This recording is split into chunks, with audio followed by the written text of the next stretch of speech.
Hello, everyone. Welcome to the Matchbook Horse Racing Podcast, where we are looking ahead to a proper weekend's horse race. We've got Grade 1 action in the form of the Fighting Fifth. We've got the Ladbrokes Trophy to look ahead to as well. If anybody says the Hennessy on this podcast, that is a £1 or €1 fine. You'd probably take the €1 fine because that's technically cheaper, but it's a fine nonetheless. We are joined, or I am joined by Adele Mulrennan. How are you, Adele? I'm good, thank you. I'm very well. I'm not looking forward to the weather forecast, though. We're up at Newcastle. It's not looking great tomorrow. It's gonna... Well, you're going to have rain, or is it just going to be freezing? No, it says there's going to be like an Arctic blast up there. I'm going up tomorrow for the Northern Awards. I'm staying up there, and then I'm up there on Saturday for ITV. So I've got I've been out and bought some more thermals. Yeah, double thermal, maybe some wind gear as well. I'll be tucked away in the studio, so one of those moments where I'm quite glad to be inside. Rixie, how are you? Are you going to be Newbury based this weekend? Yes, I'm going to Newbury on Saturday. First time I'll be racing since Cheltenham 2020, pre-pandemic, those glorious days. So I'm buzzing. I'm really looking forward to getting back onto a racetrack. Can't wait. For anyone that doesn't know, Declan turned up to Cheltenham 2020 with what he called a sniffle and a cough, and it's sort of all spread from there, really. Steve Jones, how are you? Very good, thank you. Where are you going to be this weekend? Rixie's going to buy me a pint, so I am buzzing big time. But I've just told him what the regulations are, so he's all set for his first trip to the races. Yeah, excellent. I hope your horse predictions are better than your drinking predictions, because that's pretty unlikely. Let's be honest. Rixie buying you a pint. Wow. Oh, come on! I'm not that stingy. Especially when Sully pays us for this pod, we're all good, lads. We're all good. Exactly, and that's always on time and no complaints. My end. First things first, let me remind you to check out insights.matchbook.com for a recap of all of our bets. They'll be going up. How we're approaching this is we're going to do one race on Friday. So if you're listening, watching live, that's, of course, tomorrow. That is going to be the long distance hurdle. And then we've got 8 from Saturday to get through between Newcastle and Newbury. If you're liking this content on YouTube, give the video a like and subscribe for free. If you're listening on the podcast, you give us a review on your preferred podcast app. If you don't like it, then tough. Or just let us know, because we can always improve. We're going to start then with Friday, first of all, and the long distance hurdle. So this is the 3 o'clock at Newbury.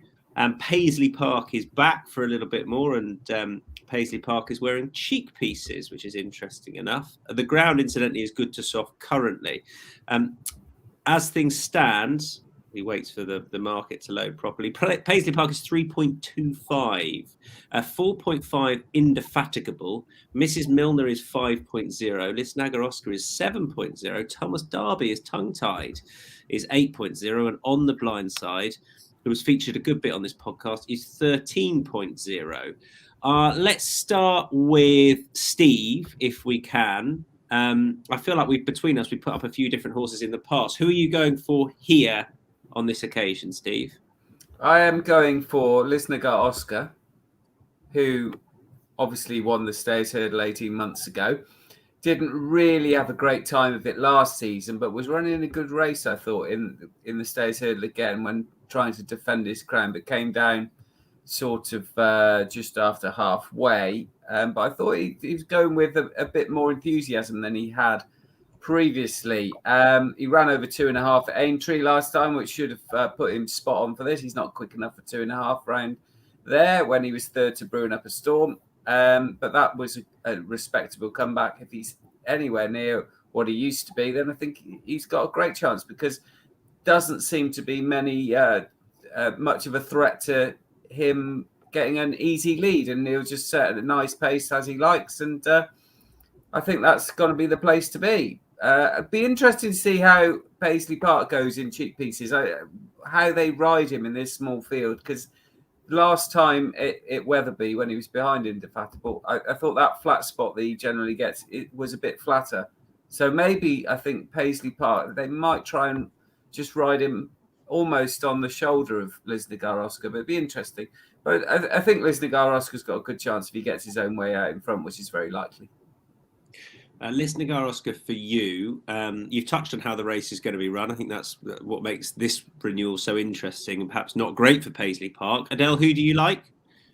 I'm going to stick with the mare Indefatigable. I know that she was better off at the weights that day at Weatherby, but she's got a really nice attitude. She wants to win, and I didn't fancy Paisley Park that day anyway. I always think he comes on for his run, but he's like, looking at him in the parade during that day, like, he's a big horse. Like, he looks like he takes a little bit of getting fit. I know he's got the cheap pieces on, but since he pulled up at Cheltenham that time when he had like a fibrillating heart, I just feel like, maybe that's what's made him kind of, he's not like he's ungenuine, is it? He just seems to hit that flat spot, and then his flat spots seem to be getting earlier on now in his races, and he just seems to be kind of like, doesn't really come out of it. I just wonder still, is he feeling something still with that fibrillating heart? I think there might just be still something there. So I'm not sure on the cheap pieces with him at all. And she's in great form. I think she's looked like she's really strengthened up through the summer. I really enjoyed watching the little piece last night on Racing TV about her and Paul Webber, and nice little story about how they got her, and I think she looked well. I can't see why she won't be able to back that up again. I can't say why not. So I was most tempted to go with her, and then I looked at Mrs. Milner and thought, she's, I basically wanted to be against Paisley Park, and then I thought, I don't want to touch it, and now I've come down to say, if Paisley Park goes to sort of 3.0 or shorter, I'd just put in a small lay. I just cannot have him on side for a lot of reasons that you mentioned, Adele.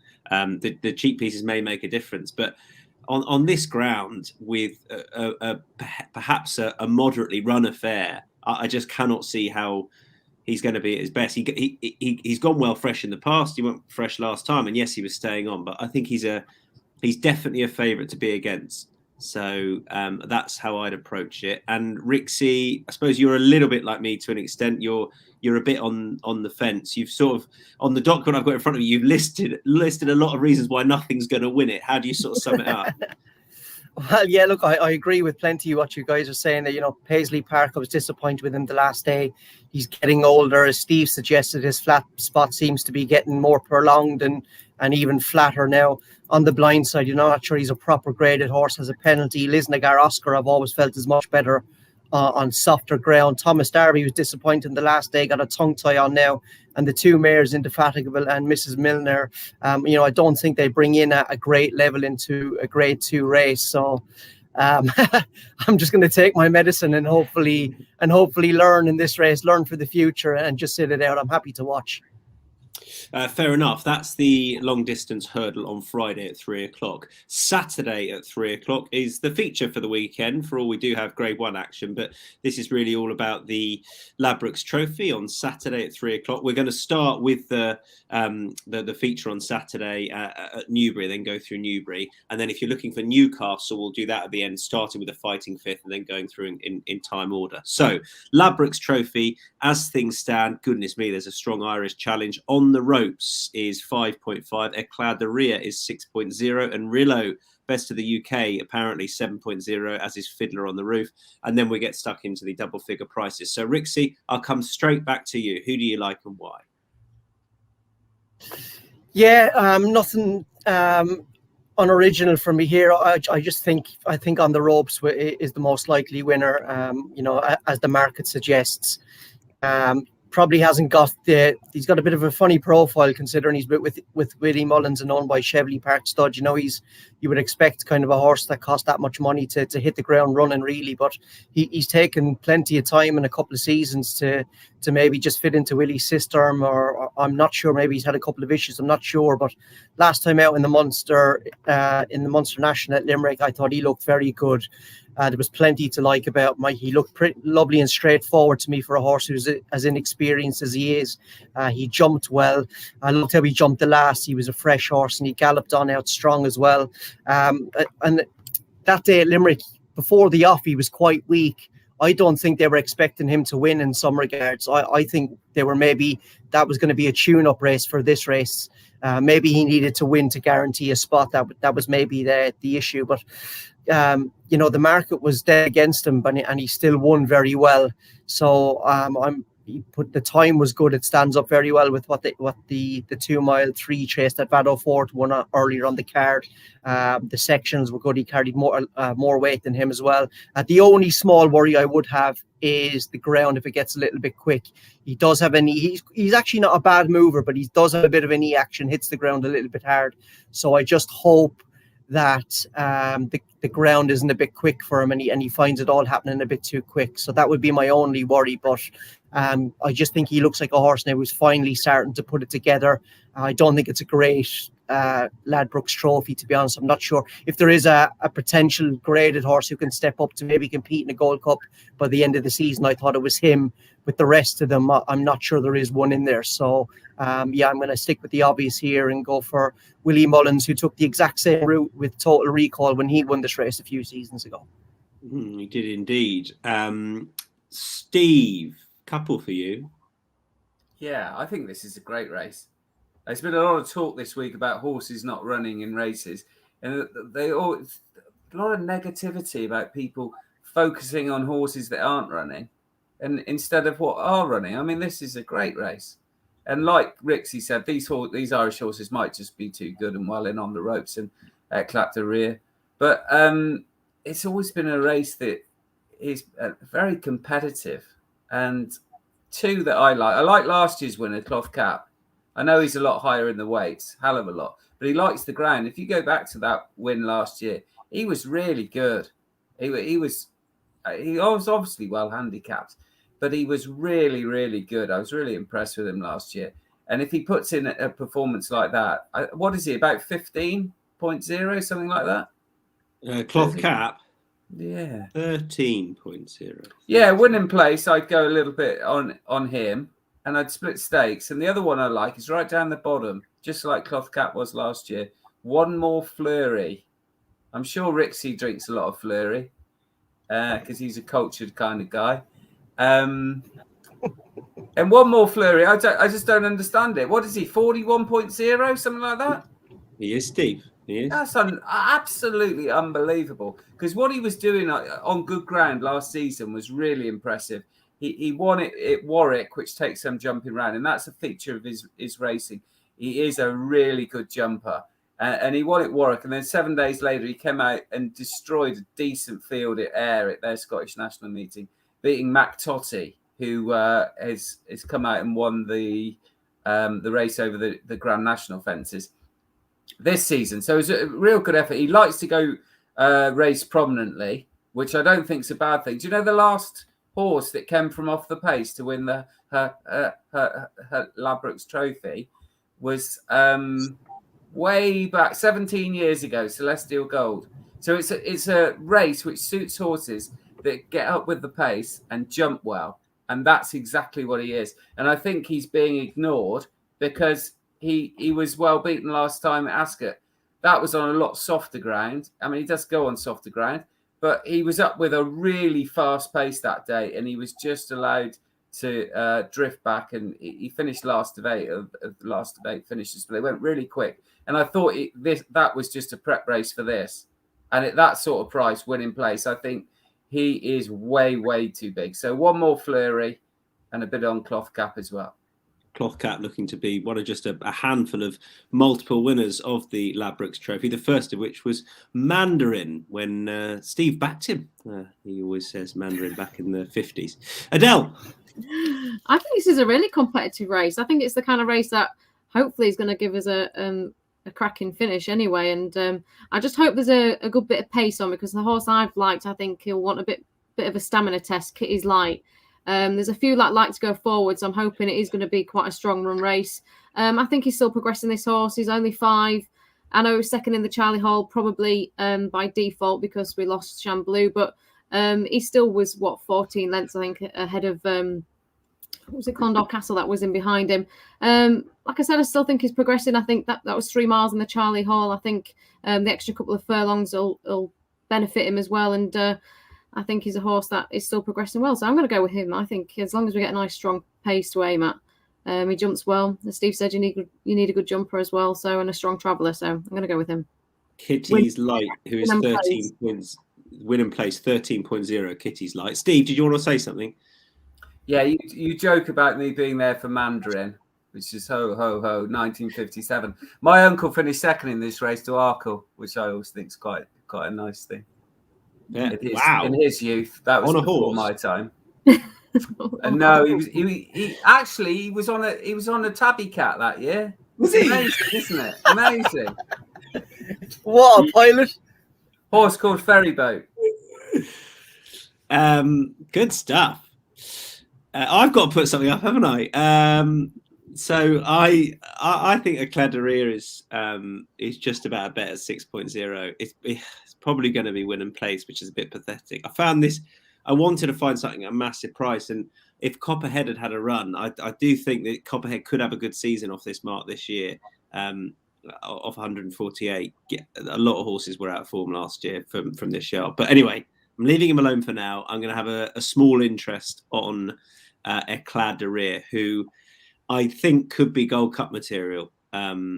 If there is a Gold Cup horse in there, I think it's him. So 6.0 Eclat de Rire will do for me. Let's move on. But in doing so, we're going to move back to the 115 at Newbury. And this is a handicap chase. It's a Sir Peter O'Sullivan Memorial handicap chase. And currently at the top of the betting, Harry Cobden and Paul Nicholls with Cap Course 7.0. Dame de Compagnie is 7.5, as is Kaluki Killer Clown 8.0. Call to the King 9.0. Grand Sancy 11.0. And on to bigger prices off the back of that. Adele and Rixie, similar hymn sheet you're singing from. So Adele, you can make the case first of all. Yeah, I'm going to go quietly on Kaluki though, because I don't think he's not the best of jumpers, is he? He can be a little bit messy at times, so I'm kind of hoping he kind of gets his act together really on Saturday.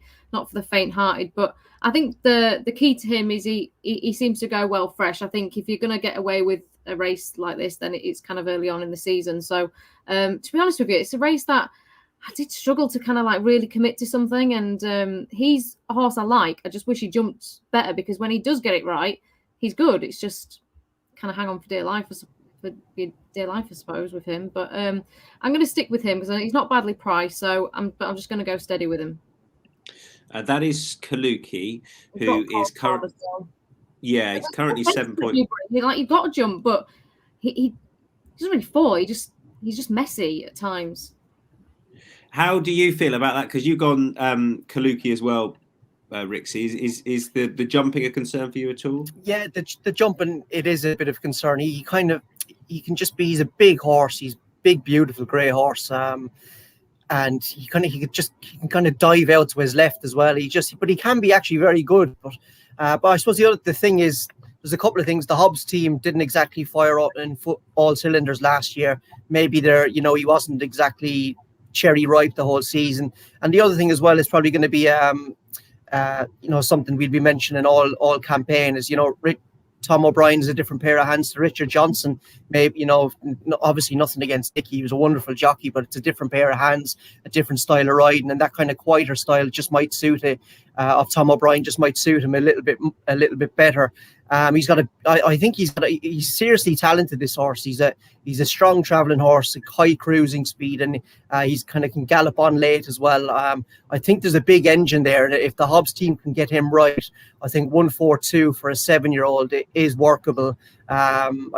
He goes on most grounds, to be honest. I think he'll just about get away with this kind of ground in handicap company, but if he wins and he goes up the grades, he might want a little bit slower. The other horse I'll just give a quick mention to is Grand Sancy, but the market has found him. I was hoping to get maybe 12s or 14s or maybe a little bit bigger, given how disappointing on face value he was at Chepstow. But if you go back and stop that race 3 out, he was banging contention, looked like he was going to run very well. And it looked like he shaped like he just clearly needed the race. He jumped well that day. Harry Skelton rides for Paul. I was just looking for a bigger price about him, but he's another I'll keep an eye on, because I think he's fairly handicapped as well, going back on his old form. He had a bit of issues jumping, but he jumped well the last day before fitness took its toll. So those are just two I keep an eye on. I'll jump in and just put up Corto the King, who's progressive. Harry Kimber and Colin Tizard were back in the winners' enclosure again today, Thursday, when we're doing this, and they're going along nicely. The yard, obviously, the angle is there's a lot of Colin Tizard horses who should be well treated. That said, this horse had a pretty good springtime last year. Maybe got a bit over the top in May when he ran at Uttoxeter. It was a tough race, that, to be honest, and he was a fair price and a bit disappointing. He was back to winning form when winning on reappearance, and he jumped the last couple a lot better than the second that day. So maybe it would have been closer, but you got to jump. He jumps well, and I just thought he was overpriced at 9.0 for a horse that's progressing nicely. I found it easier to make the case for him as opposed to a couple ahead of him in the betting. Dan de Compagnie, for example, just I wouldn't be on this ground at that price. Wouldn't really do it for me. Given what we saw last time, nor cap course. So Corto the King, a price selection, win and play. Steve. Yeah, and betting's all about the price, isn't it? And I get where the guys are coming from with Kaluki. But wherever Kaluki is, Espoir de Tilly's got to be somewhere near, because Espoir de Tilly beat Kaluki at Newbury over slightly shorter back in March, off the same mark, it's exactly the same mark this weekend. And Espoir de Tilly ran perfectly respectably at Chepstow last time. That was early October. Well, Tom George's horses are in much better form now. He had a double earlier in the week. And Espoir de Tilly's always had a really big engine, and it has suffered a few problems. But when he's on form, he's very good. Interesting thing about this horse, he loves bananas. They feed him bananas, and he loves them. So hopefully the banana man will do the business, because I think Espoir de Tilly can certainly be competitive in this sort of race. He'll like the solid gallop. If he stays 2-6, which I think he will, I don't think there's much doubt about that. He's got a great chance. He won at Warwick, which takes some jumping last season, and then followed up at Newbury, so he's got course form. So at something, he's nearly 3 times the price of Kaluki. How can that possibly be right? He's 17.0. Well, when the bookies hear about his potassium levels, I think that price is going to crash. It's going to crash now. I'm desperately trying to get a banana pun in there, and I'm not quite there. As well. Who does? Our horses love bananas. I honestly didn't know horses were banana eaters. And apples, but the problem with them, a lot of them can never get the skin off. No, they just don't have the dexterity. It'd be very. They'd have to stamp on the end, and then it would fly out, I would imagine. Anyway. Where were we? Have we all gone? We're all done, I think. We're all done. Good. Steve, just keep them coming, Steve. Let's kick on to the next at Newbury, which is the 150. This is the only competitive handicap hurdle on the card, because Jerry Fielding's essentially a disgrace. Lecal's article is 5.0, Master's Legacy 7.0, 7.5 for Calvadorge, Glory and Fortune 9.0, Chibello is 10.0, as is Earl of the Cotswolds. Then we're into the slightly bigger prices. Rixie, straight back at you. I suppose that the key thing for me we've got to mention in this race is there looks to be a severe lack of pace. Only one front runner in here in Calvadorge, who won at Kempton the last day, and I really liked what he did. He's got a lovely way of going out in front, kind of pricking his ears, having a good look around, saving plenty for himself. He's a very good jumper, and then when he got to the front, he did very little. I kind of want to be with that form, but at the prices, and betting, as we know, is all about prices. What price is Ansam, Tom? Could you tell me, please? I can, sir. Ansam for Team Williams is 15.0. There you go. He's double the price of the Nichols horse, despite being much better off at the weights for the Kempton run here. The last day at Kempton, not only is he better off at the weights, but I thought Adam Wedge didn't give him the best of rides. Maybe the race didn't pan out nicely for him, but he was wider than the Nichols horse in various parts. He was 3 wide off the bend when he came there travelling well. Looked like he was going to play a hand. He's a big horse. I think he probably just needed the run. Evan's daughter, Isabel, who gave last week's big Newbury or Haydock handicap hurdle winner a sensationally confident ride. She's taken over now, claims 5. I'd imagine her confidence is just sky high at the moment. I hope she doesn't give the Nichols horse a big lead to run down, because as I said, I don't think there's going to be a lot of pace. And to be fair, he's the type of horse that needs settling, needs a little bit of cover, because he can get a little bit warm. But just at the prices, I thought him being twice the price didn't make much sense to me given the weight. So I'll put up Ansam. But maybe I didn't expect the Nichols horse either to be as big. I thought he'd be comfortably second favourite. So maybe at the prices I could have 2 win bets there. 2 wins not involved in the place market now. I'm undecided. Can I tell you after the race when I know the result? Yeah, of course, no problem. That's fine. Thank That's how you. it works. That's how betting works. Isabel Williams' win was put up at a big price by Sam Turner last week on the Match Betting podcast. So well done to him. Steve Jones. Yeah, fascinating race. I think they'll go a decent gallop in this. I think that although Cavard Duage is likely to make the running, there's plenty of put pressure on there. Earl of the Cotswolds and a few others will be certainly making sure this is going well. Chittibello was one that I ummed and ahed back. A lot of class, that horse, despite top weight. It's just the 2.5 and whether he's better at 2 miles, but he did interest me. But if you go back far enough, I know you've got to go back a long time, but Black Mischief was similar sort of level. And I was really impressed with him last time at Newton Abbot. He travelled really well. And Harry Fry's done really well to get him back, because he was off the track for 2 years. And he ran very promising at Aintree back end of last season, or early in this season. And then bolted up at Newton Abbot. He's now quite well handicapped, even with that on the back of that. He gets on very well with Lorcan Murta, and I thought at the prices of about, again, 15.0, something like that, I thought Black Mischief might have this set up for him, and he is a proper 2.5 miler, this horse, and he's best on decent ground, but he's going to get that. He might just not be as good as he was, but I'm willing to take the chance at those sort of prices. So Black Mischief. Harry Fry's horses weren't well at the back end of last year, really, from Cheltenham onwards either. He's openly admitted. So, interesting enough, he was on winning form on reappearance. Adele, I'm following you in on Glory and Fortune, but you can make the case. Oh, good.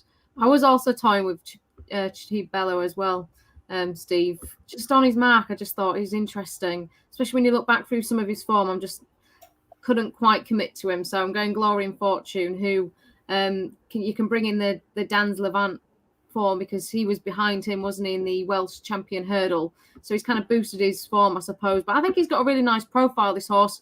He's really big. I'm surprised. Like, obviously, most of his win form has been over 2 miles, but I think he's crying out for a step up in trip. His pedigree certainly suggests it. Most of his winners in his family are kind of 2.5 miles, 3 milers. So he's a big horse. He's took a bit of maturing. I think he's got a lovely profile, this horse. I know he was maybe a little bit disappointing at Cheltenham, but I think that just proved that I think he's ready for a step up in trip now. Form being boosted, as I said, with Dan's Levant going on and winning. So, and he's not a bad price either, this horse. Place market. Yeah, I'd be going win and place. I just thought that the only slight negative, I suppose, is 2 weeks after the last run, but the form is there. I'd much rather play at his sort of price than right at the top of the market. I think he'll have the race run to suit, and I thought he was a very fair price. I know there are some sexier types, but that was a deeper race he ran in, I thought, last time. So there we are. Right, let's kick on to a race which Rixie, I'm just going to read out what you've written about this race. You said no bet, shite renewal for a race 2 champion hurdlers won in the last decade. I think you've summed it up perfectly. Yes, shocking, runners. right? Like, what is going on? Honestly, it's the Jerry Fielden. Anyway, Soaring Glory is 2.2. Gowl Road is 4.5. 5.5 for Captain Morgs, and one more for the road is 6.5. So it's essentially a no bet race for the majority of us. Adele, You've come down on Soaring Glory. I don't know how strong you are opinion-wise about Soaring Glory, but you can make the case. Well, he was very progressive. He was very impressive at Ascot. Wasn't quite keen on him when he hit the front though, when his ears were pricked. But to be honest, once Tom's kind of got stuck into him, he soon kind of put his head down and knuckled down. I can see why he did have headgear on at Cheltenham. He's a funny old character because you probably don't want it on him because you don't want to set him alight, but at the same time, he kind of needs it at the finish. My only negative about this horse, I think he's better in bigger fields. I don't think he wants to hit the front too soon. So the fact that it's only a small field does kind of worry me a little bit because, how are you going to ride him? Like you're not going to get that much cover on him, are you? He might sit him last, I don't know, but that is my only worry with him. I think he's better in bigger fields. So it's a disappointing race, like for him, like, isn't it? Yeah, they're all going to get paid here. Whoever finishes fourth is going to pick up just over $2,500. Steve, do you want to moan about the race at all, or any angle into the race, or move on? No, not really. I like Soaring Glory, and I was really impressed with him at Ascot last time. It's just whether he settles in the smaller field. He did settle quite well in Ascot last time when he won. What do you want? Do you want another 4 also runs in there? They all won last time out. Captain Morgs last week. I don't think he's quick enough. So Soaring Glory is a really nice horse who could easily develop into a champion hurdle horse. So I would say with him, but it's a bit too short for me. Anything on the running of the race, Rixie, or do you want to move on? No, just I would agree definitely with the comments about Soaring Glory. I think those big fields, really strong run races suit him. I was actually looking at maybe laying him here, just because the performance last day was very good on the clock, and I think he's worthy of the mark he's got now. But there's a couple of horses that ran behind him in that race, and I think because the time was so good, I think they had hard races, and it's left a little bit of a mark. So with the combination of him maybe having a hard race and not a lot of pace on, which I don't think suits him, I was looking at potentially laying him. But no, just I was really really disappointed with that race. That's usually a cracking race. I don't understand why we've only got 4 runners, but anyway, we will survive. Is there a price he could get to where you would genuinely lay him? He's the type of horse, if I was having kind of a good day, I'd maybe chuck a few quid at laying him. But I have to stay. My record with the John Joe O'Neill yard is terrible. If I lay one, they win. If I back one, they don't win. So I think the last John Joe O'Neill winner I backed was Iris's Gift in the Stayers Hurdle. I don't even think I was of legal age nearly to back it. Fair enough. Let's kick on. The last race at Newbury is for the Jim Joel Memorial. It's 2 mile, half a furlong handicap chase. Great. This is competitive. Grey Diamond is 6.0, 6.5 for Il Ridotto even. Eclair Danet is 7.0, as is Sully Dock. Then we're into the bigger prices. I'll read them out if and when we get there. Adele, I know you're sitting this one out. Fine. Steve, you like Eclair Danet? I do, yeah. I thought he travelled really well last time at Wetherby behind Good Boy Bobby. And maybe a strongly run 2 miles is what he wants. He certainly won over that sort of distance at Kelso last year. And last season, he had the profile of a horse that I thought was going to be better this season. And if that's the case, this looks an ideal sort of race for him. It's very trappy, but they're going to go quick. And this Gumball likes to go forward. Numitor is another one that just goes out in front. And I respect the chance of Sully Dock at the top, but a 7-day turnaround for him, that was putting me off. And I thought Eclair Danet had the potential to be very well handicapped. So I came down on him. Okay, I'll jump in with Grey Diamond. I too I was really interested with Sully Dock, but I mean, I think I remember JP winning the last race on this day a few years ago, but I think it was a different it was a different race then. Anyway, I just struggle with them. With their horses for obvious reasons. I just don't quite know where we are with Sully Dock, and the 7-day turnaround has to be a bit of a worry. I can see it setting up perfectly for him. But anyway, I thought Grey Diamond was a fair enough price. Like if you compare him to Sully Dock's price, certainly it's 6.0. I think he just wants better ground than he had at Ascot last time, which he's going to get. He's entitled to improve for that run. He won on good ground at Sandown off only £4 lower, and I did back him last time, so maybe I'm just going to the well again for the sake of it. But I thought that on this sound surface he'd have a fair chance. There will be pace on. He won't be too far off it, but he won't be right up there, I don't think necessarily. And that Aintree form is strong when the leaders just got away from him. So I thought he had a decent chance. Grey Diamond at the top of the betting, 6.0. I'll definitely have him on side, but it probably will be Wynnum Place. Rixie. My probably best bet of the weekend, certainly the most overpriced horse of all the races that we discussed runs here. And I thought Numitor could have been fab, to be honest. And I don't know what price he about 14 or 16 to 1 with you guys. Absolutely loved what 15.0. 15.0. He could easily be at least half that price on what he did the last day at Weatherby. I was so impressed with him. On the clock, it was a seriously impressive performance. And along with that, visually, he created a lovely impression as well. He just looked on great terms with himself. He was nice and bright, pricking his ears throughout. Apart from 2 out, he jumped very well. He was ridden like they had him very fit that day, or Connections thought he was a stayer, maybe a mixture of both, because James Bowen really got after him after 5 out. To be fair to the horse, he responded gamely. I just think, he put up £5 by the BHA handicapper that day. I genuinely think he could have been put up a stone for that. I really do. The race is working out already. The Tom George horse in third ran well in a good race won a good race at Exeter on his next start, I should say, not it. That is very, very wrong of me. The only worry I have, he's got plenty of form on soft ground. The worry is the ground. If this was kind of soft, good to soft ground, if that was the official description, I'd be having a seriously good go at this horse at the prices. I'm just hoping he can lay up and get into a good rhythm on that quicker ground. But there's absolutely no doubt in my mind, this is of all the races we've covered, this horse is badly overpriced.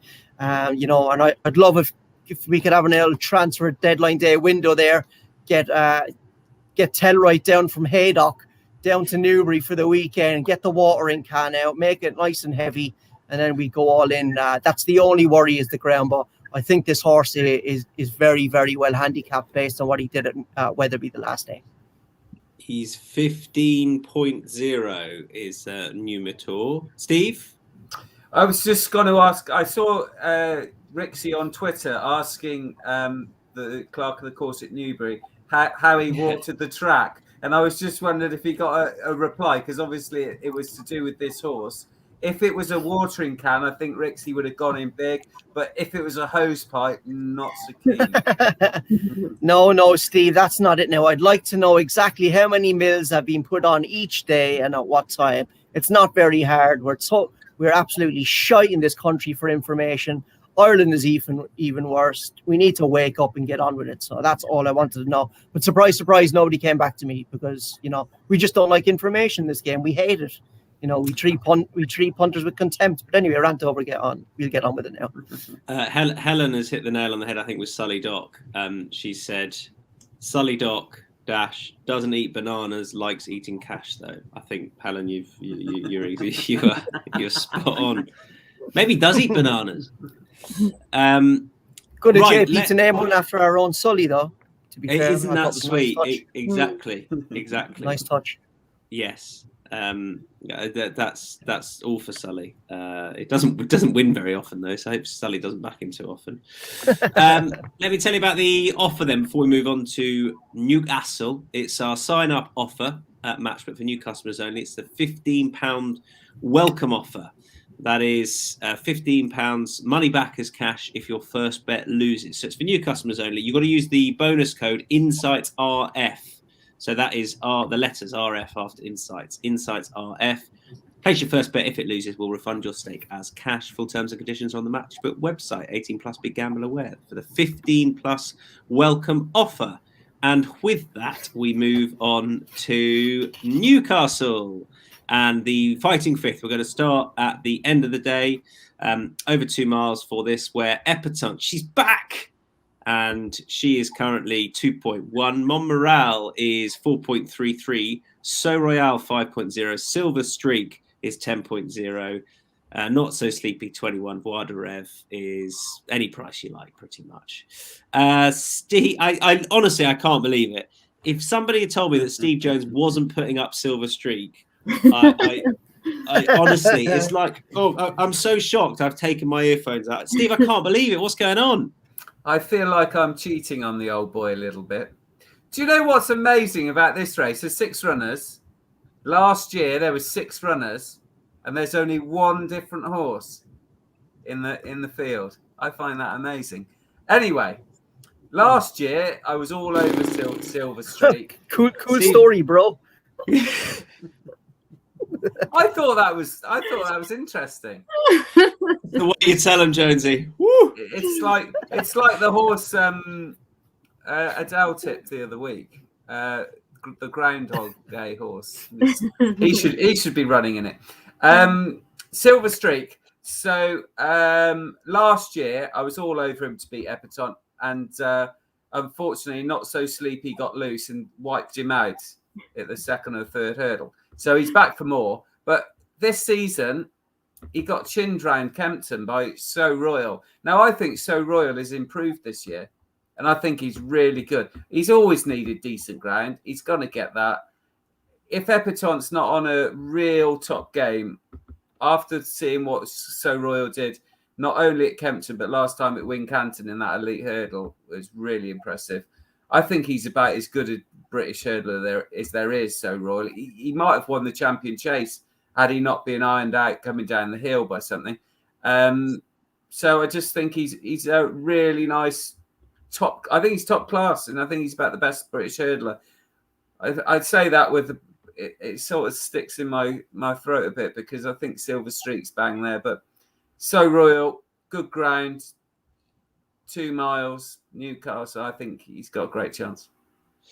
Rixie, what would you like to add to that? Yeah, look, I like Score Royal as well. He's absolutely cracking horse. Fences or hurdles, he's a belter. I was in terms of a bet, it's a little bit of a tricky one here, because if Epatante comes back to the form of her champion hurdle winning season, you know, she's going to win. Simple as that. But last year she was very, very disappointing. By the sounds of it, she had back issues. I think she's had some kind of back surgery as well. Nikki Henderson was on luck on last Sunday, obviously. Not moaning, but he was just saying he'd like to see, you know, these open graded races, the weights come down a little bit. And I do wonder, did he have Epatante in the back of his mind, you know, instead of her carrying the likes of maybe 11.7, or that she carries 11 stone, or maybe even a little bit lighter. I just think check the market here, because that'll be a guide to what Epatante does. But look, the most solid horse in the race is Score Royal. In terms of a bet, I had it between him and Silver Streak, but I think Silver Streak didn't jump as well as he can the last day, having jumped brilliantly all last season, especially in the first half of the season. And I think with Not So Sleepy in there as well, he'd probably get a little bit of pace pressure. And Monreal likes to be up there as well. Bois de Rêve's got a first-time visor. He can go forward as well. So I just thought the race set it up very nicely for Score Royal. So I'm going to back him winning place, despite there only being 2 places on offer. And I'm probably going to have a look at him in the without Epatante market as well. That's where I'm going to play the race. I'll jump in purely because you mentioned Silver Streak as being close to bet. For me, it is So Royal or Silver Streak. There's just too much between them at the prices based on last time. Maybe Silver Streak needed the run. He was definitely disappointing, but he's 10.0 Silver Streak. And if you watch back, Steve, which you won't, but Steve Jones's case that he made for this horse in the race last year, when he talked about good ground and how he has to have good ground, and now he gets good ground, and I just think he's too big. That's it. It's a price selection. I'm going Silver Streak, and also because it'd just be great if he won for obvious reasons. Adele, I think I'll watch this race beside Steve just in case he does win. I can video his reaction. Yeah. I'll let you, Rixie, as long as you buy me another drink. No worries, Steve. We'll have backed all the winners by then, mate. This race is 3:15. Epatante for you, Adele. You think she can be back to her champion hurdle best? Well, to be honest, right, I've swayed between So Royal, Epatante. Like, I had So Royal, deleted him, then I put Epatante again, and I was like, oh, to be honest, I am still a little bit stuck. And I honestly thought Steve was going to go for Silver Streak. And when I was writing my selection, I thought Steve will definitely have Silver Streak. But to be honest, do you actually know what she had wrong with her back? Did she have kissing spine? I presume it's like common. I didn't look into that, but that kind of seems to be the sexy injury of the back at the moment, doesn't it? Yeah, it's like the most popular for the racehorses. So it's kind of like, it's like on the where the vertebrae are. Sometimes there's like a little bit of bone that goes over, and it like restricts the spine from kind of bending. So they have to file it off to allow their movement for the spine for it to be able to make a shape. And like, to be honest with you, if that's what was wrong with her, I can see why she ran disappointing, and she'll be a lot better for having that. It's really popular, especially for racehorses and like dressage horses where you need a lot of movement through the back. I think she's won on every reappearance run, Epatante. So that is, I think, key for her. She obviously likes to go well fresh. If she puts up the same performance as last time, she wins, and that just purely on the fact that obviously she's got the mare's allowance as well. So I think she's more attractive.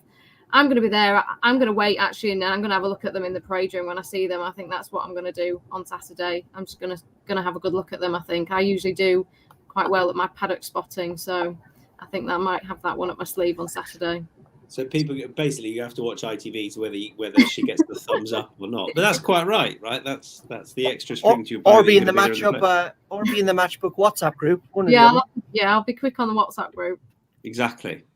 And at least you know what Brown was got, Rixie, because he put videos up. He's watered the home straight, and there you go. Newcastle had done a stellar job of letting people know what the crack is with the watering. So it's Northerners, you see. There you go. Those good bloody Northerners, bloody love them.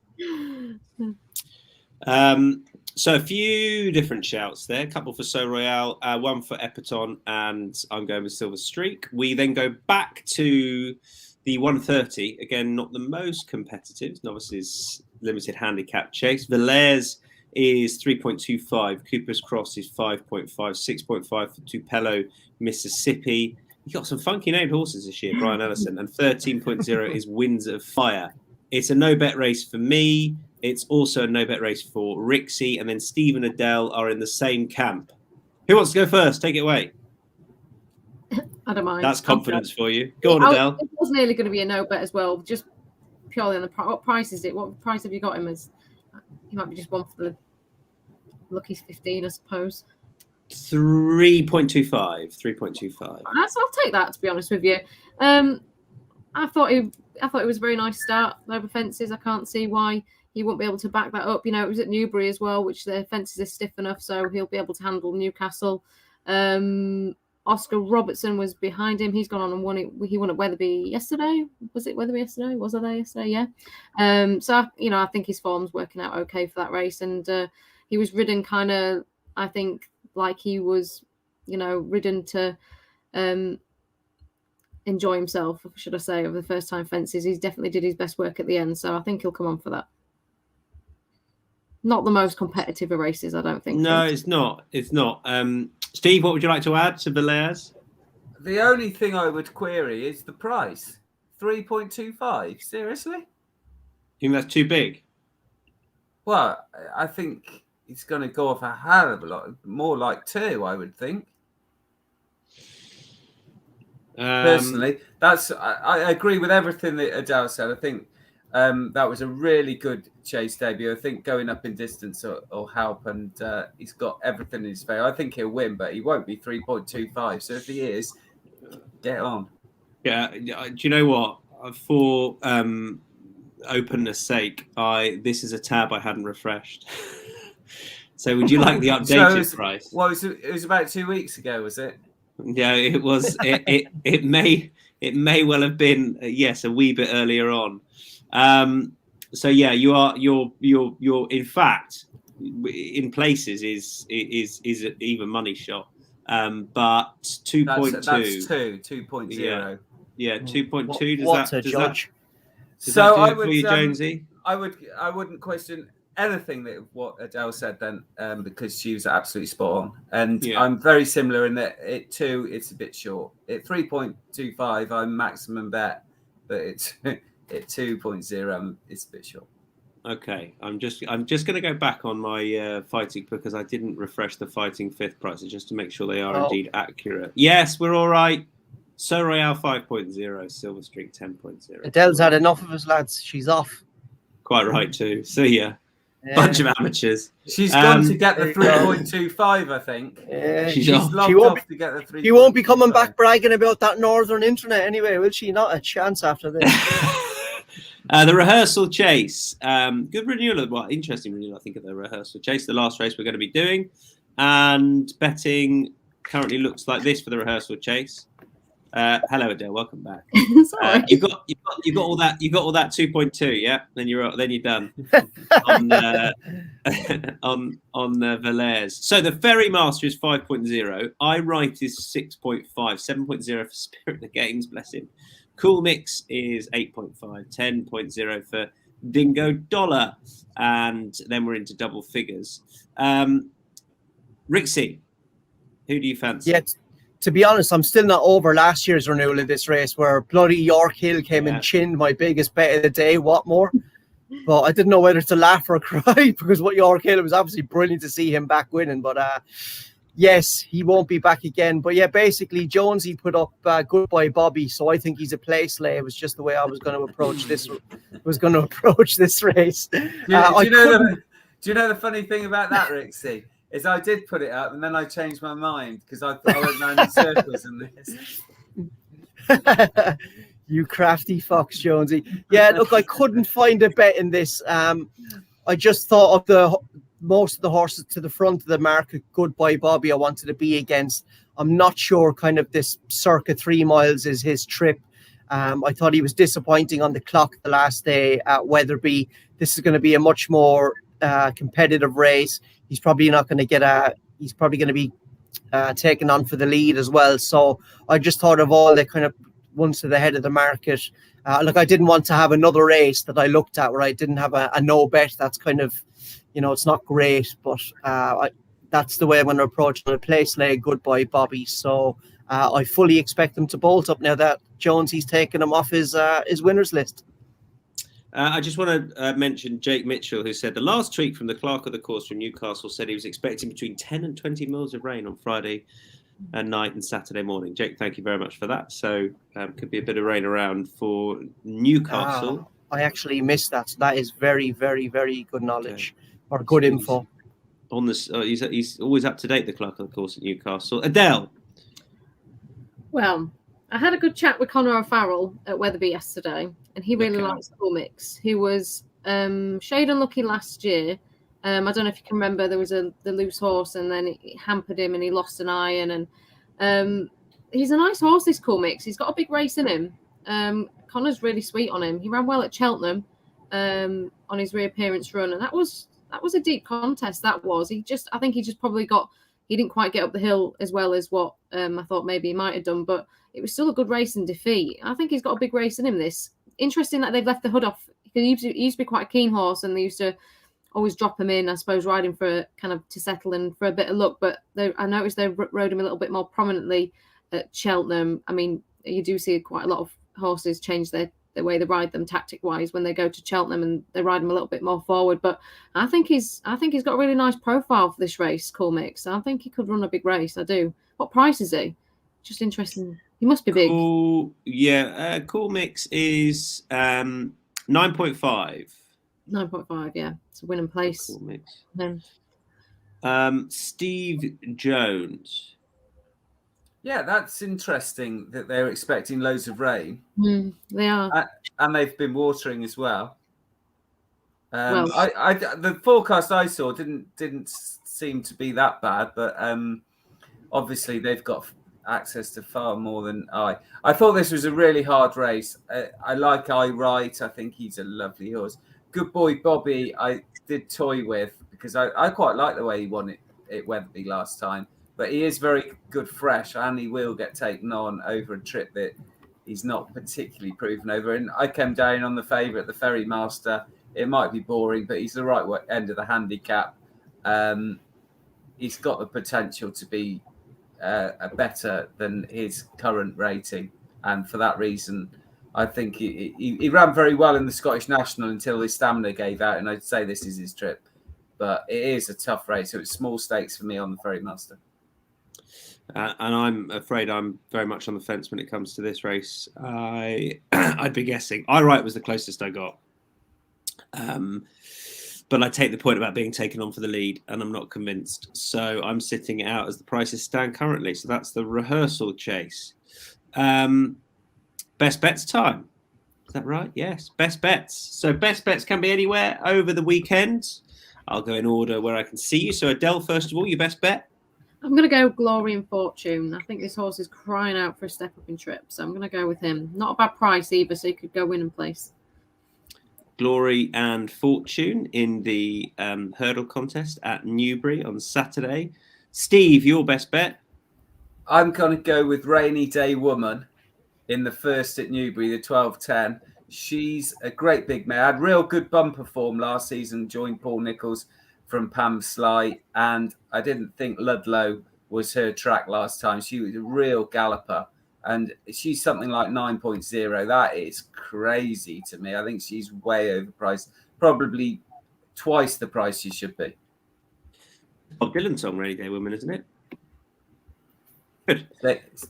Rixie, your best bet? 3:35 Newbury, Saturday, Numitor. I think this is the absolute definition of a best bet. I just think he's way overpriced. It should be a lot shorter than the 14.0 that's on offer. As I said earlier, the only worry is the ground. I just hope the ground's not too quick for him with all the pace on, that he can't get into a rhythm early. But if he gets into a rhythm, he jumps well. I think he's handicapped to go very, very close. And I'm sort of officially gonna have two, only because my main selection, there's no price yet, so it's difficult to make it a main selection. But it's at Fairy House in the 101, Division 1 of the maiden hurdle there. This Gringo Dobrell for Davy Russell and Gordon Elliott, who won a bumper win last seen. The Blazing Carl hurdles form is rock solid, and the angle is you've got Harold Hadrad in there, who won a bumper really nicely last time, and you've got Adamantly Chosen for Willie Mullins, who won a Punchestown bumper in there that's working out really well. And I just hope that you can get, it'd be favourite, I think, Gringo Dobrell, but I hope he's not odds on. And he obviously it depends what price he is, but I don't think he's going to be like a smashed off the boards or warm order at the top of the market and odds on, because there is some competition there. But he's got the hurdles experience, and I'm really looking forward to seeing him back over hurdles. So depends what price he is, but I definitely wanted to mention him. Otherwise, best bet is very boringly going to be in the Ladbrokes chase, and Henry de Bromhead's horse in the form of Eclat de Rire, who I think has got a great chance for Henry and Rachel. That's what they do, right? So that's my best bet. We're done. Good stuff. Jonesy, very quick plug for the book for charity. Take it away, go. Oh, yeah. So, perfect Christmas present. I haven't got a copy to hand. Great, well done. Really good. It's called Under Stars Orders. £10. It all goes to the Injured Jockeys Fund. It was written by myself and Chris Coley, who's Fergal O'Brien's business partner. So hopefully people will enjoy it and not spot any mistakes. That is Under Starters Orders, and we're off. Thank you very much, Adele, Steve, Rixie. Thanks for watching, everyone. See you soon. Bye-bye. Bye.